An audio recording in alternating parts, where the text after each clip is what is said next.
तो निश्चित रूप से योगी बाबा पूरी तरीके से गुंडा हैं और माफिया राज में तब्दील करना चाहते हैं उत्तर प्रदेश। नरेंद्र मोदी राजनीतिक रूप से और भारतवर्ष का डकैती करने वाले पहले ऐसे प्रधानमंत्री थे जिन्हें बेबाकी से चोर बोला जा सकता। बनारस में विकास नहीं हुआ है या नजरें बंद करके केवल आपको विरोध करना ही नजर आता?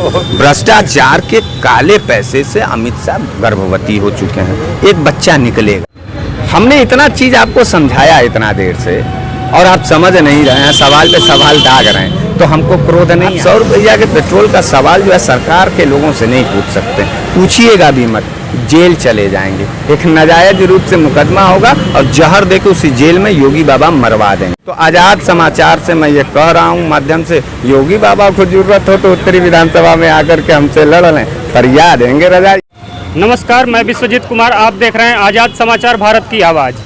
हम उपस्थित हैं सिगरा क्षेत्र में। हमारे साथ मुख्य अतिथि जुड़े हुए हैं, उनका नाम है हरीश मिश्रा अर्थात बनारस वाले मिश्रा जी।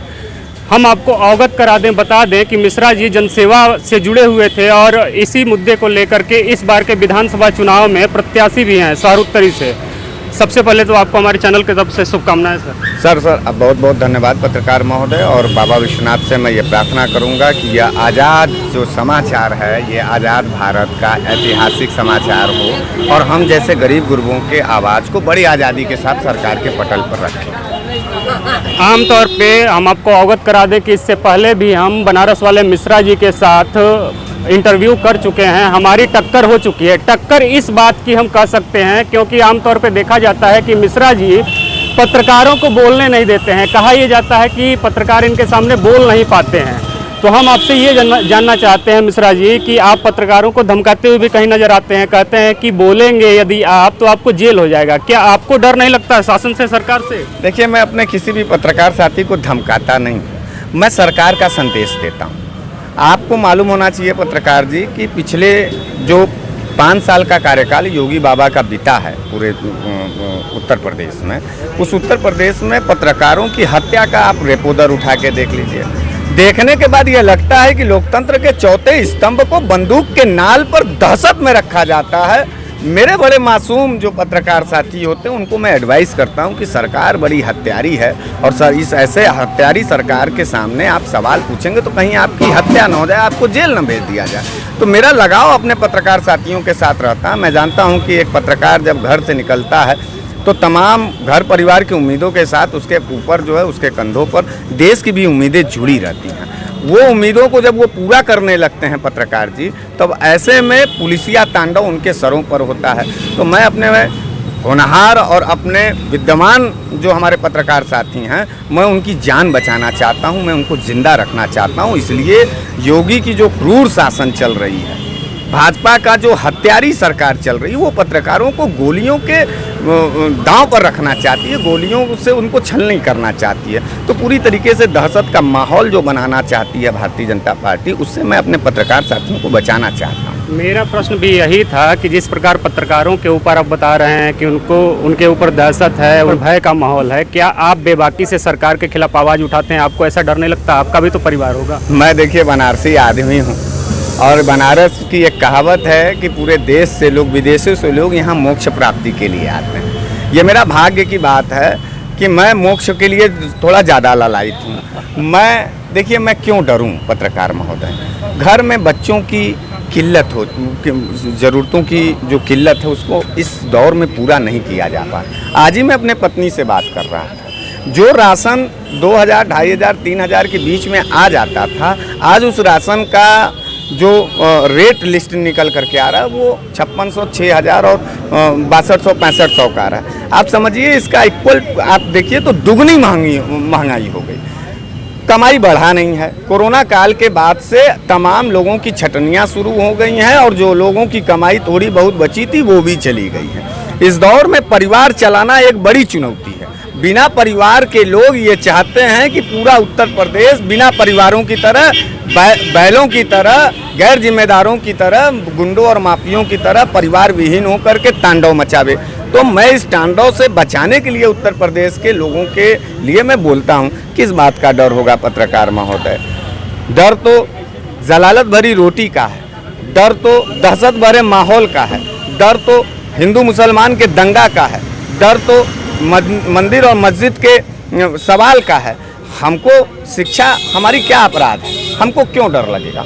हमको इसलिए डर लगेगा कि मैं योगी सरकार से अपने बच्चों के उन्नत शिक्षा के लिए सवाल करता हूं। हमको डर इसलिए लगता है कि हम अपने छात्र, नौजवान और किसानों के लिए जो है सस्ता पेट्रोल और सस्ती डीजल की मांग करते हैं। हमको डर इस आज़ाद भारत में इसलिए लगना चाहिए कि हम जो है मेडिकल सुविधा को दुरुस्त करना चाहते हैं। वाजिब और मुकम्मल सवालों पर अगर दहशत का पहरा हो गया है तो निश्चित रूप से योगी बाबा पूरी तरीके से गुंडा हैं और माफिया राज में तब्दील करना चाहते हैं उत्तर प्रदेश को। और हम शहीद आजम भगत सिंह, चंद्रशेखर जी और गांधी के अनुयायी हैं।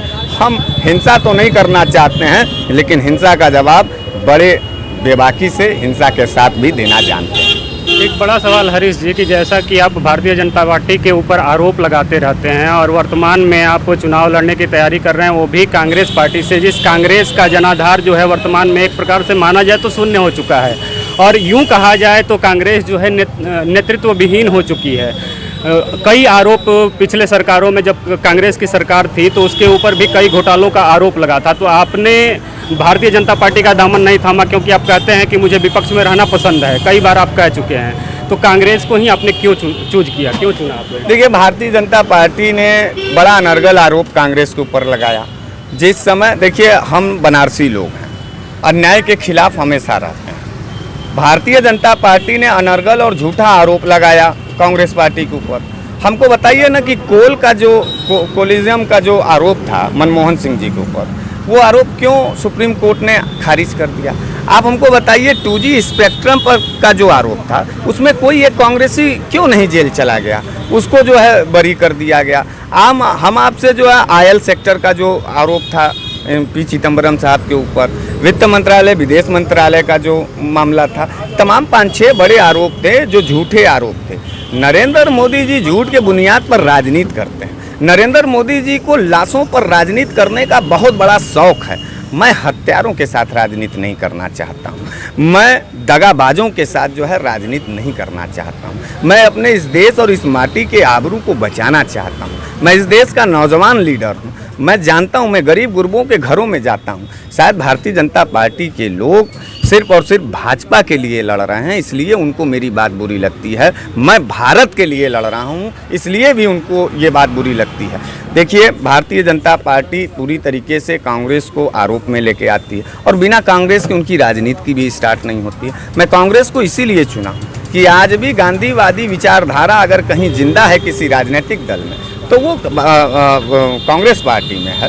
ठीक है, लोग झूठा आरोप लगा देते हैं, लेकिन हमको आप एक बात बताइए, सत्ता में रहते वक्त 2 प्रधानमंत्री, एक प्रधानमंत्री का चिथड़ा उड़ गया, एक प्रधानमंत्री को जो है गोलियों से भून दिया गया, यानी स्वर्गीय इंदिरा गांधी जी और स्वर्गीय राजीव गांधी। प्रधानमंत्री रहते वक्त उनको शहीद होना पड़ा इस देश की सेवा करने के लिए।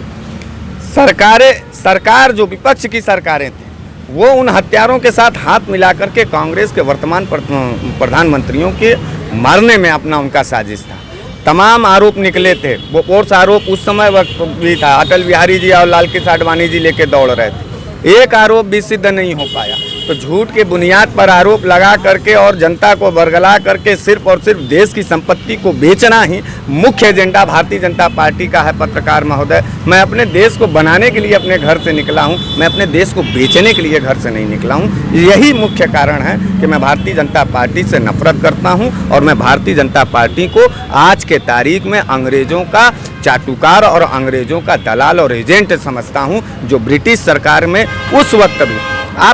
मैं एक बात क्यों कह रहा हूं, इस बात को भी समझ लीजिए। मैं भारतीय जनता पार्टी को अंग्रेजों का एजेंट कह रहा हूं, क्यों कह दे रहा हूं, इसका एक लॉजिक है, इस बात को आपको समझना होगा। मैं नफरत में नहीं कह रहा हूं। भारत जब आज़ाद हो रहा था तो यहाँ हमारे बुजुर्ग लोग हैं, अनुभवी लोग हैं, इन लोगों की भी बात और जो आपके माध्यम से सुनेंगे वो भी इस बात को तर्क। भारत जब आज़ाद हो रहा था तो अंग्रेजों ने हिंदू और मुसलमान के नाम पर इस देश में जहर का बीज बोया, जिसका नतीजा ये हुआ कि भारतवर्ष टूटा, पाकिस्तान अलग चला गया, बांग्लादेश हमारे देश से निकल गया और उसके बाद भारत बचा रह गया। भारत को तोड़ने की साजिश अंग्रेजों ने हिंदू और मुसलमान करके चले गए। आज भी वही हिंदू और मुसलमान का परंपरा कौन सी पार्टी इस देश के अंदर लागू रखी है? किसने फंडिंग किया है इस हिंदू मुसलमान के एजेंडे पर?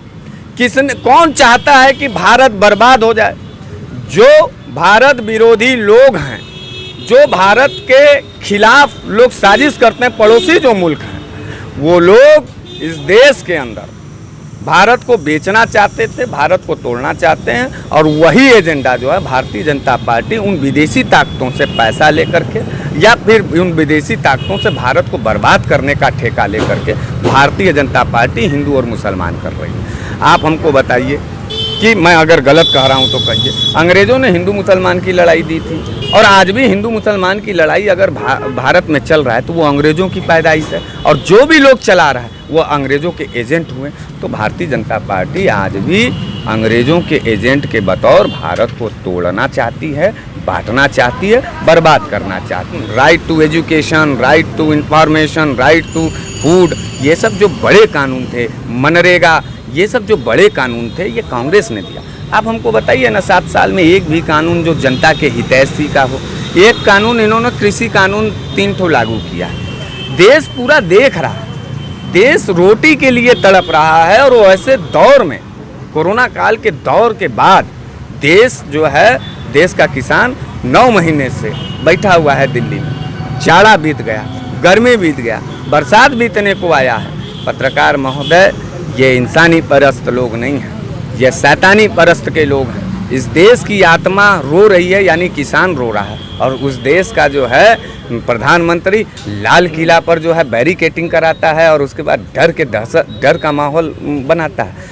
पुलिस के डंडे से इस देश के लोकतंत्र को खतरा है।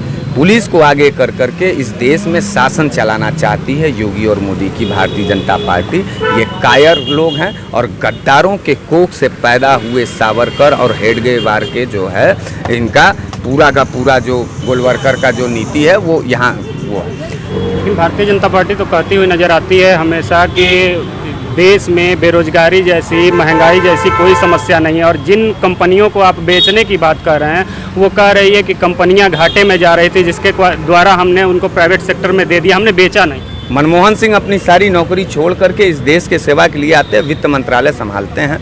देश का तमाम टन सोना जो है गिरवी रखा था। मनमोहन सिंह की आइडियालॉजी थी, जो सन 2014 तक आते आते देश का सोना और देश का सारा fund, mutual fund, insurance sector ललहा रहा था, बैंकिंग सेक्टर ललहा रहा। एनपीए का आप व्यवस्था देख रहे हैं क्या हो गया? एनपीए सबसे ज़्यादा हुआ है तो गुजरात में हुआ है, गुजराती व्यापारियों ने किया है। तो लुटेरों का सरगना ही जब प्रधानमंत्री बना हुआ है। और आप एक बात काबिलियत की बात कर लीजिए, वही मैं आपको बात पिछली बात कह रहा हूँ। अडानी और अंबानी के पास कौन सी ऐसी काबिलियत है कि इस मंदी में उनकी प्राइवेट कंपनी 8 लाख करोड़ कमा रही है? और नरेंद्र मोदी के वो कौन से बख्शोद आइडियालॉजी से ताल्लुकात कर, यानी इसका मतलब ये है कि ये सारे लोग बेवकूफ़ मिनिस्टरों को रखे हुए हैं, बिना पढ़े लिखे लोग हैं। तलवा चाटना और चरण वंदन कर कर जो है मंत्रालय में जाना और अपना रोटी चलाना है, देश की रोटी की चिंता नहीं करना है।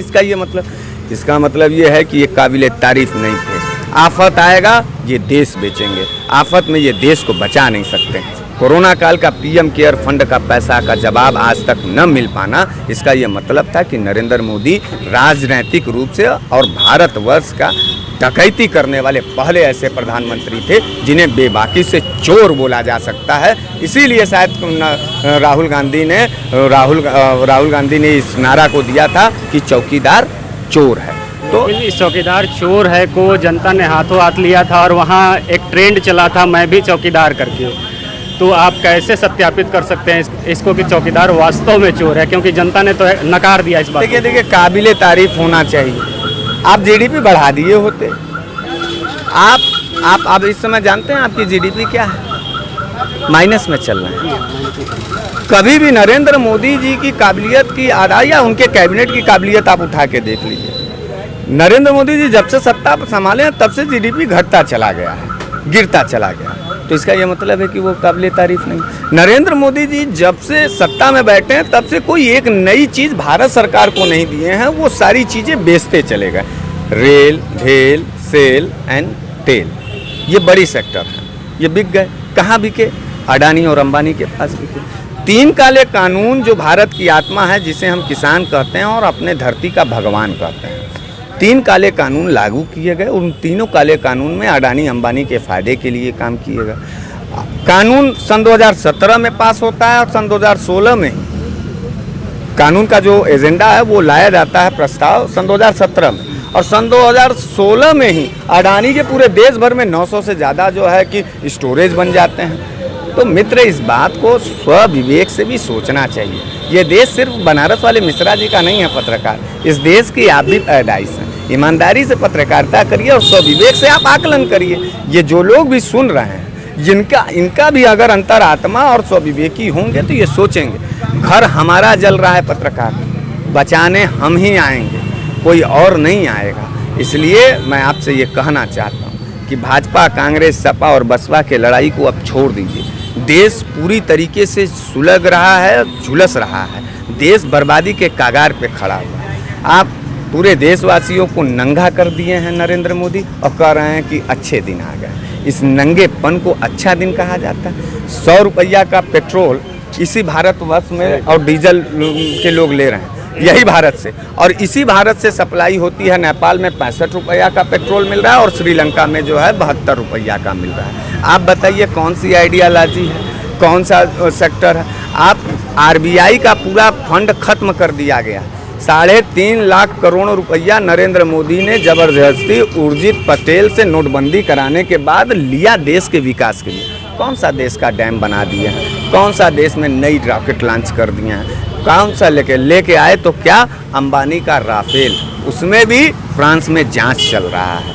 तो आप ये देखिए ना कि किस तरीके की चोरी चल रही। इस चोरी पे आंख मूंद लोगे तो अपने साथ तो गद्दारी करोगे पत्रकार, इस देश के साथ भी गद्दारी करोगे। और इस देश के साथ और अपने साथ जो व्यक्ति गद्दारी कर सकता है वो किसी के भी साथ गद्दारी कर सकता है, और गद्दारों को जगह इस देश में नहीं मिलना चाहिए। इसी गद्दार बनाम वफादार की लड़ाई को हम लोग लड़। बात कर लेते हैं बनारस की। क्या बनारस में भी विकास नहीं हुआ है? आमतौर पर देखा जा रहा है कि 2-2 बार से प्रधानमंत्री यहाँ के सांसद हैं और कई हजार करोड़ रुपए बनारस के लिए सौगात देते हैं जब भी वो बनारस आते हैं, और हमें लगता है कि सबसे ज़्यादा बनारस आने वाले वो प्रधानमंत्री भी हैं।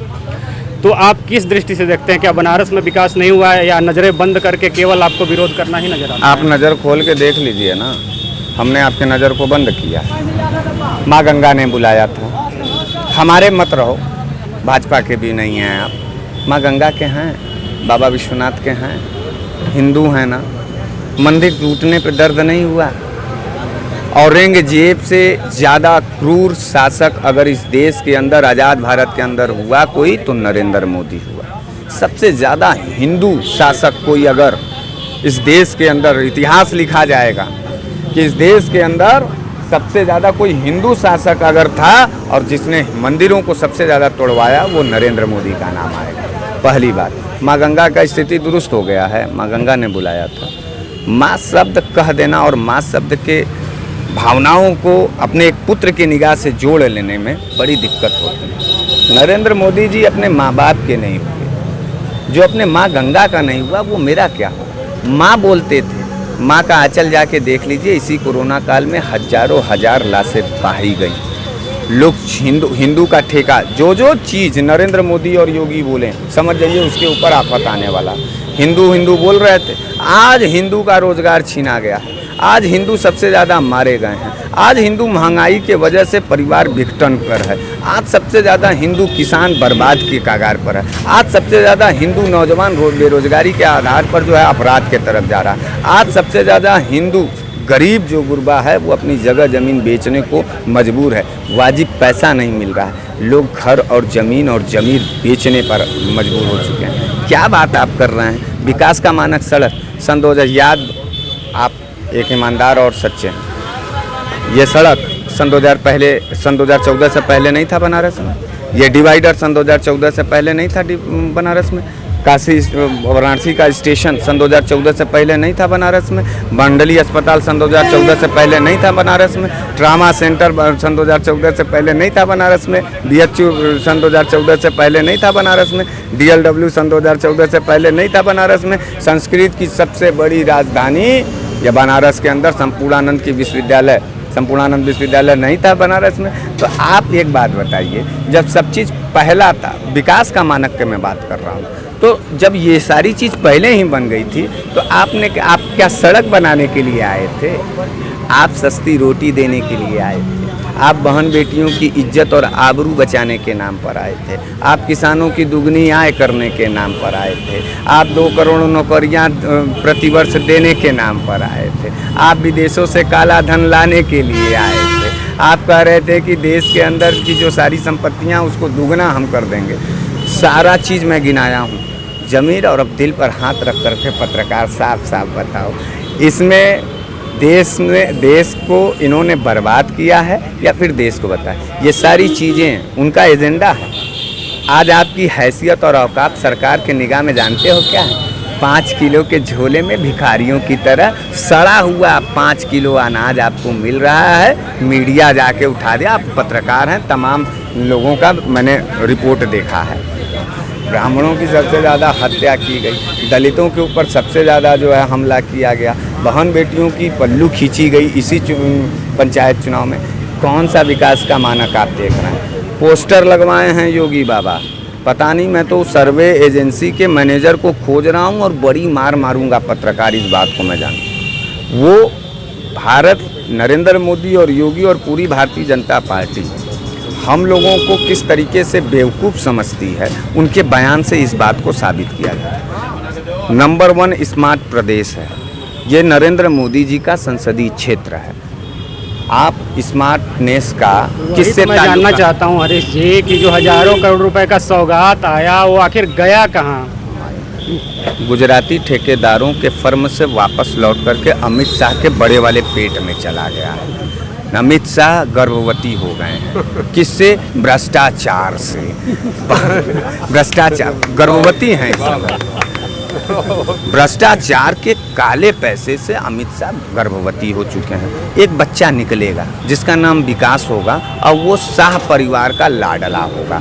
जय शाह सबसे बढ़िया उन्नत जय शाह है, एक नौजवान उत्तर पूरे देश में कि उन्हीं का चाइना से बिजनेस चल रहा है, वही BCCI के अध्यक्ष बनेंगे। परिवारवाद और वंशवाद का जो लड़ाई इन लोगों ने बताया था कांग्रेस के अंदर, सबसे ज़्यादा तो परिवारवाद और वंशवाद का लड़ाई तो नरेंद्र मोदी ने गुजरात में दिखा दिया। गुजरात बनाम पूरा देश की लड़ाई चल रहा है। गुजरातियों को इस देश का राजा बनाया जा रहा है और तमाम प्रदेश के लोगों को भिखारी बनाया जा रहा है। गुजरात जो है लड़ेगा, उसके बाद जो है गुजरात हम लोगों के ऊपर शासन करेगा पैसे के बल पर। यही लड़ाई मैं नहीं होने देना चाहता हूँ। अम्बेडकर जी का जो संविधान है, समान लोग समान अधिकार की बात जो है, आपके पास 20 रुपया है, मेरे पास भी 20 रुपया होना चाहिए। आपका बेटा दूध पी रहा है, मेरा भी बेटा दूध पीना चाहिए। इनका बेटा जो है कॉन्वेंट में पढ़ रहा है, मेरा बेटा भी कॉन्वेंट। यही बतिया कि न लड़ाई लड़ रहा हूँ। आप उछल उछल करके, जल करके, खुनसा करके, गुस्सा करके हम ही से सवाल पूछते हैं। अदने को पूरा जमाना दबाता है पत्रकार। बात यहाँ अदने की नहीं है, बात है कि बनारस वाले मिश्रा जी बोलते हैं तो दूर तलक आवाज़ जाती है। उसी संदर्भ में मैंने पहले भी एक इंटरव्यू में आपसे क्वेश्चन किया था कि आपकी भाषा शैली सम्मानित पद पर बैठे हुए प्रधानमंत्री और मुख्यमंत्री के लिए एक अलग ही उभर के आती है। तो आपका जवाब था कि जो बनारसी नहीं होंगे वही हमारी भाषा शैली पे सवाल खड़ा करेंगे। लेकिन मैं कह रहा हूँ कि जिस प्लेटफॉर्म पे आप बोलते हैं वहाँ बनारस के लोग ही आपको नहीं सुनते हैं, बल्कि पूरा विश्व एक प्रकार से कह सकते हैं तो आपको सुनता ही है सोशल मीडिया प्लेटफॉर्म के माध्यम से, फेसबुक के माध्यम से, यूट्यूब के माध्यम से। तो भाषा शैली कैसे आपकी उचित है? भाषा शैली बहुत कायदे से उचित है। बनारसी आदमी हूँ, चोर को चोर न कह रहा हूँ, लुटेरे को लुटेरा ही न कह रहा हूँ, भ्रष्टाचारी को भ्रष्टाचार्य न कह रहा हूँ कि अपना बाप कह रहा हूँ। नरेंद्र मोदी को हम अपना बाप कह रहे हैं? हम नहीं कहते। संदीप पात्रा अपनी बाप मानते हैं, निर्मला सीतारमण जी अपना बाप मानती हैं, अमित शाह जी अपना बाप मानते हैं, क्योंकि ये चोरों का एक बड़ा गिरोह है और इस देश को लूटना चाहते हैं। हमारी ये देश है और हमने इतना चीज़ आपको समझाया इतना देर से और आप समझ नहीं रहे हैं, सवाल पे सवाल दाग रहे हैं, तो हमको क्रोध नहीं आएगा। सवाल के नाम पर भारतीय जनता पार्टी के इशारे पे जलील करने आए हैं हम गरीबों को। मैं कब्बत से इतना लंबा पहाड़ा पढ़ करके आपको समझा रहा हूँ। अभी 2022 में चुनाव मैदान में हैं, क्या कांग्रेस के पास या आपके पास कोई अपना विजन है जो आपको भारतीय जनता पार्टी से अलग करती हुई नजर आती है? हमारे पास प्रेम का विजन है, हमारे पास एकता का विजन है, हमारे पास अखंडता का विजन है, हमारे पास जो है भारतीयता का विजन है, नफ़रत का विजन नहीं है, कपड़े से पहचान का विजन नहीं है, तबलीगी जमात पर दिल्ली जलाने का विजन नहीं है। नरेंद्र मोदी जी और योगी जी जो है कि शाहजहांपुर में हमारे पास जो है बहन बेटियों की बलात्कार का विजन नहीं है। हमारे सांसद, हमारे नेता जो है बलात्कार चिन्मयानंद की तरह नेता नहीं है, सेंगर की तरह नेता नहीं है। हाथरस की घटना हम दोबारा वापस नहीं देखना चाहते हैं। संभल में जिस तरीके से नरसंहार हुआ उसको हम नहीं देखना चाहते हैं। चित्रकूट के अंदर जो है जेल के अंदर जिस तरीके से अपराधी मुठभेड़ हुआ उसको हम नहीं देखना चाहते हैं। आप उन्नाव के अंदर जिस तरीके से जो है कि बहन बेटियों को पूरा खानदान ख़त्म हो गया उसको हम नहीं देखना चाहते हैं। प्रदेश के पत्रकारों की हत्या को नहीं देखना चाहते हैं। हम देश के नौजवानों को जो है रोज़गार में ले जाना चाहते हैं। हम ये तमाम ऐसे विजन हैं जिस सारे जन मुद्दों पर पूरा फेल होकर के खाली हिंदू मुसलमान तमाम घरों की उम्मीदों अपने बच्चों पर है। और भारत युवा पीढ़ी इसमें युवा देश है। रोज़गार के नाम पर कटोरा थमा दिया गया है। हिंदू और मुसलमान और मंदिर और मस्जिद का जो है झंझट दे दिया गया है, मुकुट पहना दिया गया। तो इस तरीके का विद्रोह हमारे देश, हमारे प्रदेश में नहीं होगा। हम शासन सत्ता के साथ में जब आएंगे तो हमारे देश में शांति बहाली होगी।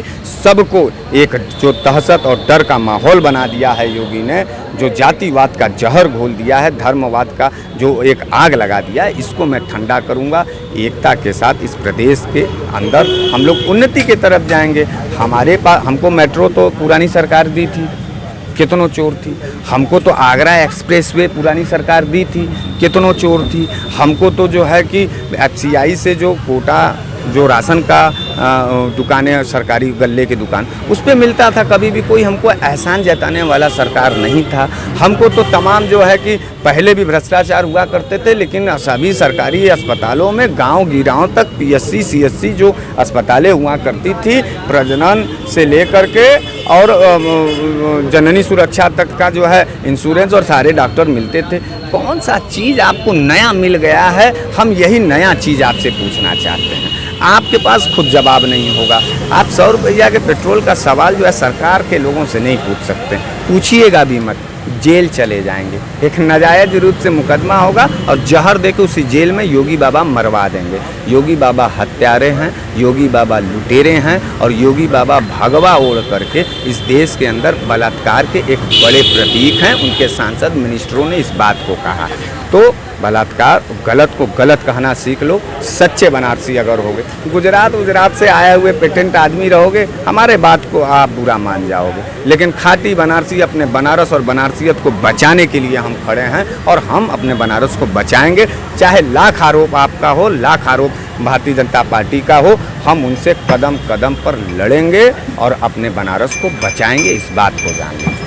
मैं तो आपके चैनल के माध्यम से कहना चाहता हूँ, अगर मैं थोड़ा सा भी सक्षम रहता और थोड़ी सी भी पैसा हमारे पास थोड़ा ज़्यादा रहता, हमारे लोगों के पास रहता, तो योगी बाबा इस उत्तर प्रदेश में जहाँ कहीं से भी लड़ते, बनारस वाले मिश्रा जी उनके छाती पे चढ़ कर के लड़ते और उनको एहसास कराते हैं कि यह देश, यह प्रदेश वीरों का है। यहाँ की जो माताएं बहनें हैं वो बाघ और शेरनी की तरह हैं, शेर बच्चा पैदा करती हैं। तुम्हारे जैसे कातिल और तुम्हारे जैसे गद्दारों के खिलाफ हम लड़ना जानते हैं। नहीं तो आज़ाद समाचार से मैं ये कह रहा हूँ माध्यम से, योगी बाबा को जरूरत हो तो उत्तरी विधानसभा में आकर के हमसे लड़ लें, फरियाद देंगे रजा यहीं उत्तरी विधानसभा में, औकात नप जाएगी। एक एक वोट के लिए तरसता हुआ मैं दिखाऊंगा और योगी बाबा मठ में जाएंगे। इस बात को याद रखें। आपने हमें अमूल्य समय दिया, इसके लिए हार्दिक आभार और हमारे चैनल की तरफ से एक बार फिर से आपको 2022 विधानसभा चुनाव के लिए बहुत बहुत शुभकामनाएं।